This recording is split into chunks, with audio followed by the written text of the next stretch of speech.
What's up YouTube, it's K.D.M Sports with some more MMA UFC content. A lot of big fights have been announced as usual with the UFC. A banger of a fight will occur between perennial contender and legend at middleweight, Robert the Reaper Whittaker versus the one and only Khamzat Chimaev. This will be a fight night in Saudi Arabia. It's a fight that for Khamzat at one point in time didn't seem too keen on fighting Whittaker. Robert Whittaker is a guy that Khamzat apparently respects a lot, but all of that is aside now, and the UFC decided to match these two up, which makes sense considering Khamzat looks like he's staying at 185. He's gonna eventually have to fight the elite in the division to finally get a crack at the title, and now the opportunity has been presented to a guy who is a future Hall of Famer and one of the elite at middleweight for almost the past decade. This is an interesting fight stylistically because both fighters are well-rounded. They can both strike and grapple. Khamzat is the offensive grappler though, and he will look to assert his dominance like in every fight. Whittaker is a striker who loves to bounce in and out and put together beautiful kickboxing combinations. Robert Whittaker is a smaller man, which is not uncommon at middleweight. He stands at 6 feet tall with a 73-inch reach. Khamzat is 6 feet 2 inches tall with a 75-inch reach, 2 inches taller and 2 inches longer in reach. Primarily, one guy loves to strike and the other loves to grapple, with both fighters having capabilities to mix the arts. There are some interesting dynamics in this fight, which makes it such a fun fight and exciting fight to look out for. This is why the UFC has been so successful, because the company for the most part really does live up to the narrative that the best fight the best.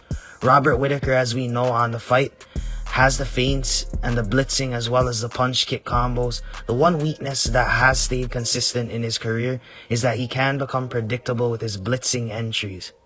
Whittaker usually likes to throw a jab and lean his head on the outside of his left jab. Usually what follows is a right high kick. It's a pattern you see in a lot of fights. I mean, by now we all know the signature 1-2 head kick combo by Robert Whittaker. Either he throws the jab and slips his head on the outside, or he throws the jab and ducks his head inside, which leaves him vulnerable to two counters, a southpaw jab and an uppercut on the inside. Two things that could land for Khamzat. We've seen Khamzat throw these types of punches before. He loves to throw uppercuts, even lead uppercuts, and he likes to switch between orthodox and southpaw throughout fights. If he can time these strikes, it could cause problems for Whittaker and open up an opportunity for him to get a finish like that.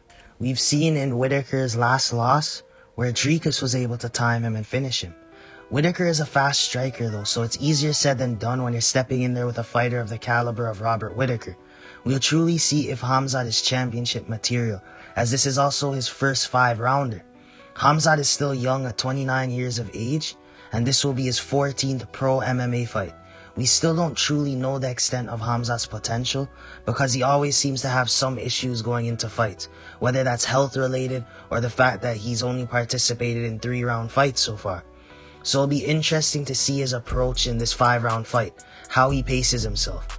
So far, that's been a big criticism in the MMA community, that Khamzat may not have the best cardio. And if Robert Whittaker can survive the early storm that may loom over him against Khamzat, maybe we'll see takedowns getting stuffed and Robert starts to get it going on the feet, finding the target. Because Khamzat is not great defensively striking-wise, he can definitely get tagged a lot. We've seen that in his previous fights against legends like Kamaru Usman and Gilbert Burns. Robert Whittaker is not a guy you want to let get into a rhythm on the feet because he'll pull ahead real quick, whether that's on points on the scorecards or whether it's to set you up for damaging strikes.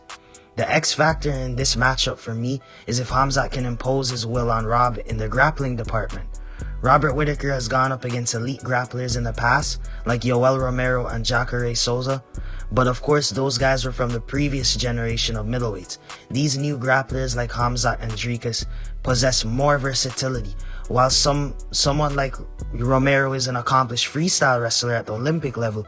He doesn't primarily utilize his wrestling and grappling like a Khamzat, who is also accomplished in the sport of wrestling, but not to the level of Yoel, of course.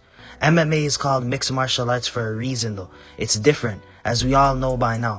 The blitzing can be Rob's biggest flaw at times, and if you can figure out his rhythm and time him, who knows, we could see Khamzat get some takedowns on Robert, or hurt him. It's really hard to pick a winner in this one because on paper, you would think Robert Whittaker is a viable pick to win. I mean, statistically, and from what we have seen in the instances where he's been matched up against high-level grapplers, he's done well. And he's been through a gauntlet of middleweights during his tenure in the division. Robert Whittaker is also physically supposed to be in his prime, still at 33 years of age. Experience is definitely on his side, and in my country we have a proverb we usually like to say, which is, experience teaches wisdom. If you're a betting man, Robert Whittaker isn't a bad pick over 5 rounds. He is the underdog in this one. I'm picking Robert Whittaker to win. I definitely can see Khamzat winning though, if he has learned from his experiences in his fights with Usman and Burns, and somehow learns to pace himself better and become a bit more balanced as a fighter, sometimes making those little adjustments to know when to turn it up and when to just make reads. Again though, this is a big step up in competition, as those big wins came against career welterweights, and not against a guy who has spent most of his career at the top of the middleweight division and a former middleweight champ, widely regarded as one of the greats of the division. My pick is the Reaper to win. Thank you guys for listening to me share my thoughts on a big fight announcement. Definitely very excited to see this one and this transition period in the UFC from the new generation to the old generation matchups. They've been amazing. It's a great time to be a UFC fan.